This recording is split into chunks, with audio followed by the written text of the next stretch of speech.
I'm Catherine, a 32-year-old psychiatrist with a deep passion for helping people through their mental health journeys.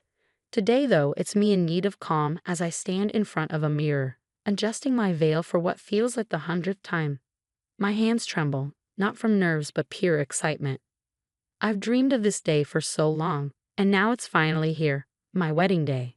You look absolutely stunning, sweetie, my mom says, her eyes brimming with tears.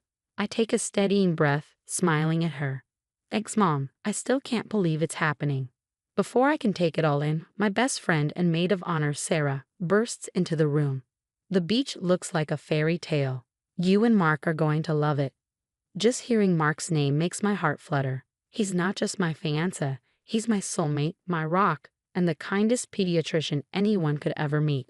As we head to the ceremony, I spot my cousin in the crowd, giving me a quick wave while juggling her triplets. She looks frazzled, but I smile back, silently thanking the universe that this is a child-free wedding. The ceremony is a dream. Mark's eyes light up as I walk down the aisle, and the love between us feels palpable. We exchange vows, seal it with a kiss, and just like that, we're husband and wife. The reception is in full swing, and I'm floating on cloud 9 as I make my rounds, thanking everyone for coming.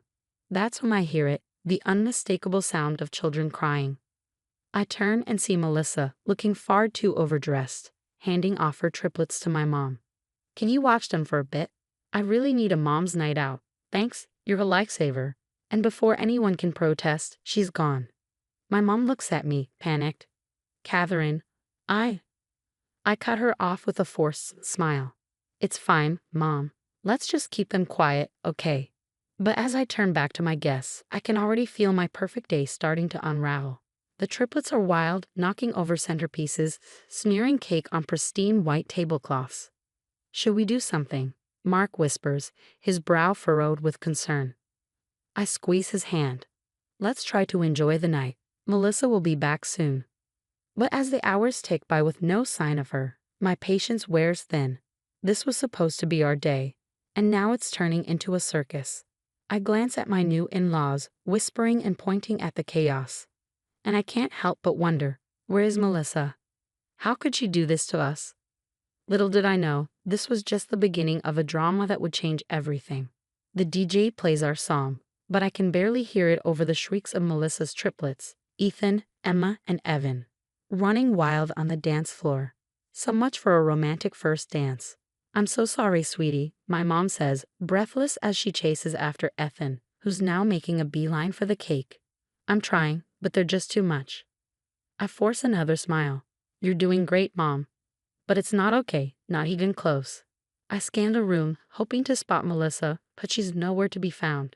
Meanwhile, Mark's parents are huddled together, their disapproving glances unmistakable. Maybe we should help your mom, Mark suggests, worry etched across his face. I shake my head.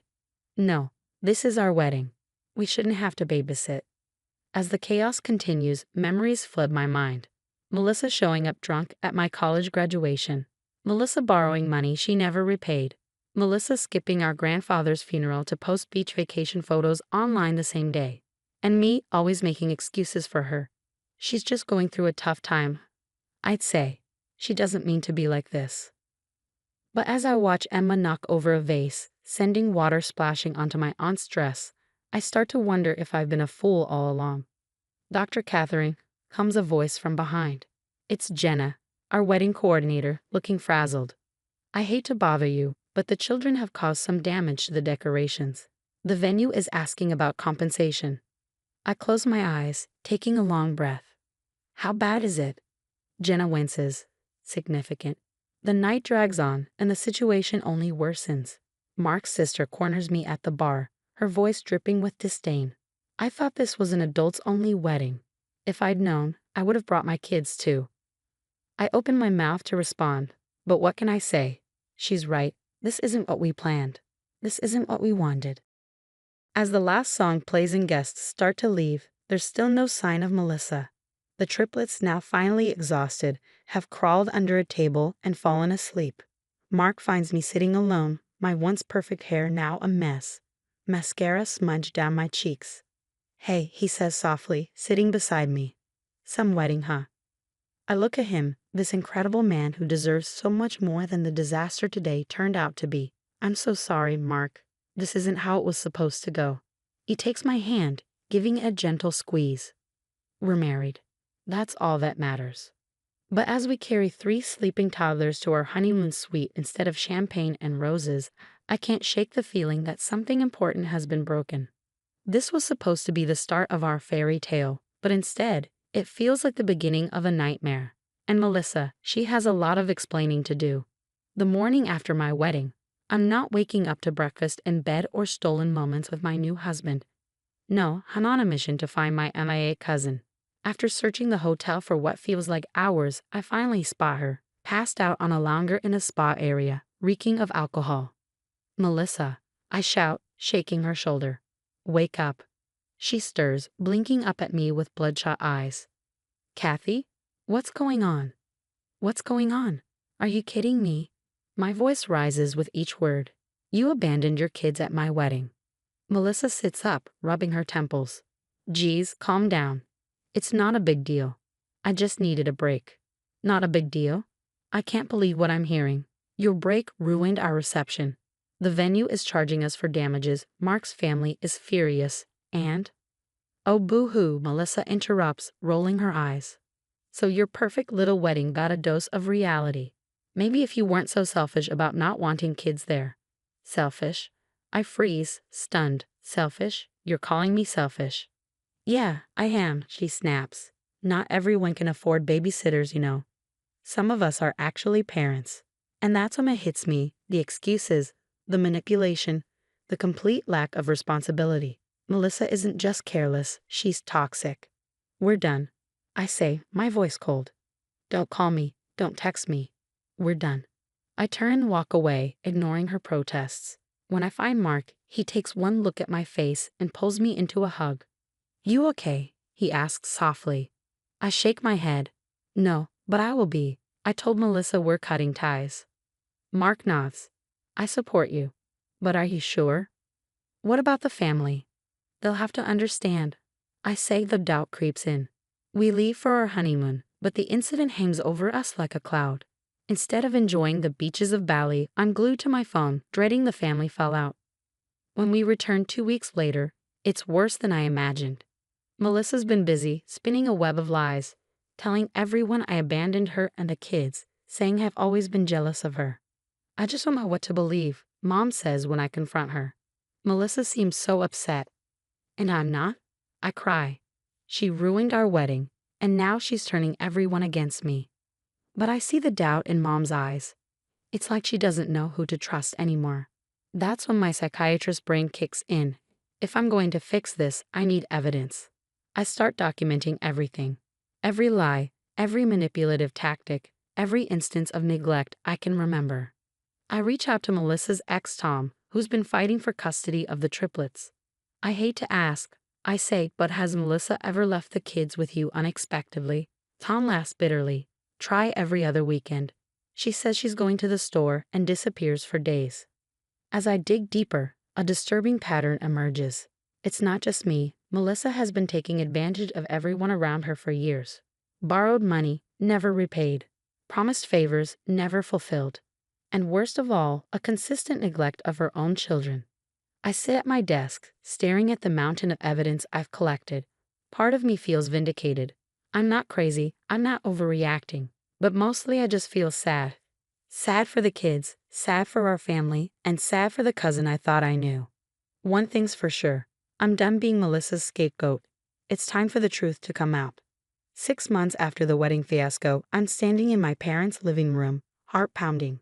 The whole family is here, including Melissa and her husband Tom. It's time for the intervention I've been planning for months. Thanks for coming, everyone. I begin, my voice shaky. I know there's been a lot of confusion and hurt feelings lately. That's why I've asked you all here today. I take a deep breath and dive in, presenting the evidence I've gathered, text messages showing Melissa's neglect of the triplets, financial records of money she never repaid, testimonies from friends and family about her manipulative behavior. This isn't about revenge, I explain. It's about protecting the kids and healing our family. The room is silent as I finish. My parents look shell-shocked. Tom's face is a mix of anger and relief. Melissa, though, is fuming. "This is ridiculous," she shouts. "You're all going to believe her lies." But the proof is undeniable. Even Aunt Susan, Melissa's biggest offender, looks uncertain. "Honey," Mom says gently, "I think it's time you got some help." That's when Melissa snaps. She jumps up, knocking over a chair. "You're all against me. I don't mean this." She storms out, slamming the door behind her. The silence that follows is deafening. A week later, Tom calls me. "I'm filing for divorce," he says, his voice heavy, "and I want full custody of the kids. Can you help?" I agree to provide a professional assessment for the custody case. It's not easy, but it's necessary. Over the next few months, Melissa's carefully constructed world begins to crumble. She loses her job due to frequent unexplained absences. Her friends, tired of her constant drama, start to distance themselves.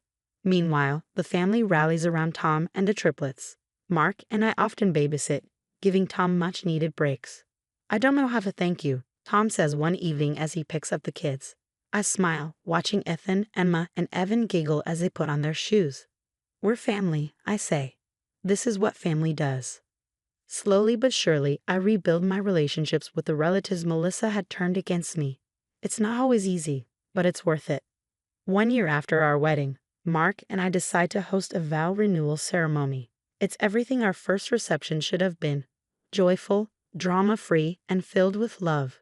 The triplets, now under Tom's full-time care, are adorable in their little suits and dress. They behave beautifully, a testament to the stability they now have. As Mark and I dance under the stars, I can't help but reflect on the past year. "I never thought I'd say this," I whisper to him, "but I'm almost grateful for what happened at our wedding." He raises an eyebrow. "Oh yeah." I nod. It taught me the importance of boundaries, of standing up for myself, and the freedom that comes with letting go of toxic relationships. Mark pulls me closer. "So does this mean you might be ready to start our own family?" I laugh, my heart full. "You know what? I think I am." As the night winds down, I catch a glimpse of Melissa through the window of a nearby coffee shop. She's alone, scrolling through her phone, looking lost. For a moment, I feel a pang of sadness, but then I turn back to my loved ones. Mark, my parents, Tom, and the kids, all the people who stood by me through thick and thin. I realize that this is what real family looks like, and I wouldn't have it any other way. The story of Catherine, Melissa, and their family has come to an end. Now, I have a question for you. Do you think Catherine made the right decision by cutting Melissa out of her life completely, or should she have given her cousin another chance? Is there a point where family ties become less important than personal well-being? Share your thoughts in the comments below.